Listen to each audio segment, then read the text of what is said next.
Years ago, I was just like any other young dreamer, full of ambition, eager to prove myself to the world. But unlike most of my peers, I had one thing weighing heavily on my mind: revenge. I grew up in a family that never valued me. My father, a successful but cold businessman, saw me as a disappointment from the moment I could walk. My mother, always preoccupied with her image and social status, had no time for the child who wasn't the perfect reflection of her desires. I was ignored, belittled, and pushed aside in favor of my older brother, Lucas, who could do no wrong. Every moment I spent at home felt like an exercise in humiliation, a reminder that I was never good enough. But that would all change. I swore to myself that one day I would be the one standing tall, while they would have to look up at me from the dust. The turning point came after a scarring family event. On my 18th birthday, when I was expecting at least a token gesture of acknowledgement, my family dismissed me altogether, instead focusing their attention on a lavish celebration for Lucas, whose achievements, though impressive, seemed trivial compared to the hardships I'd endured. In that moment, I realized that no matter how hard I tried, I would never earn their respect. So I made a choice. I would find a way to surpass them all. I left the house that night, a broken teenager, but with a plan. I had nothing to lose and no one to hold me back anymore. I started from scratch, working multiple jobs, scraping together every penny I could, and pouring every ounce of energy into learning everything I could about business, tech, and investing. I wasn't just going to make a living.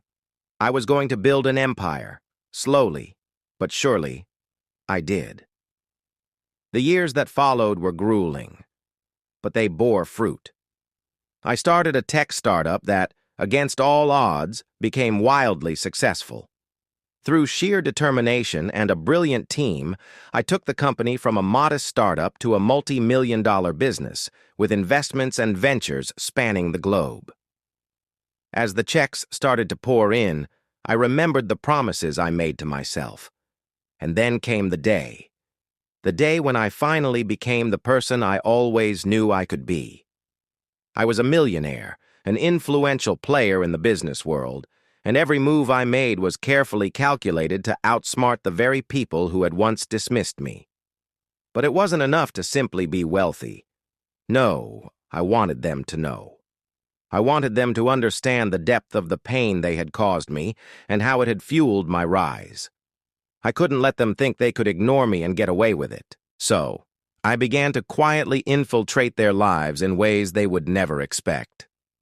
My father, once a controlling figure, had been hit with a series of business misfortunes.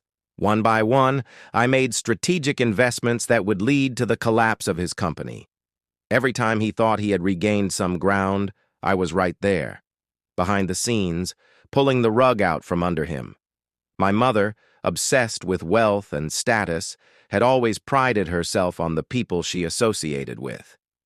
But I made sure her social circles became increasingly toxic.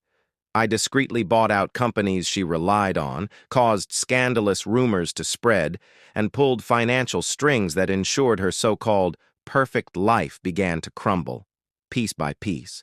And Lucas, my perfect brother, the golden child, he had everything handed to him.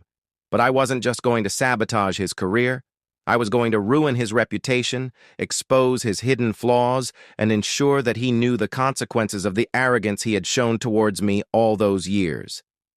I used my influence to create a series of scandals that painted him as the very thing he hated: weak, irresponsible, and unworthy of the attention he'd so effortlessly received. The day I finally confronted them came in the form of a family reunion. By then, they were desperate.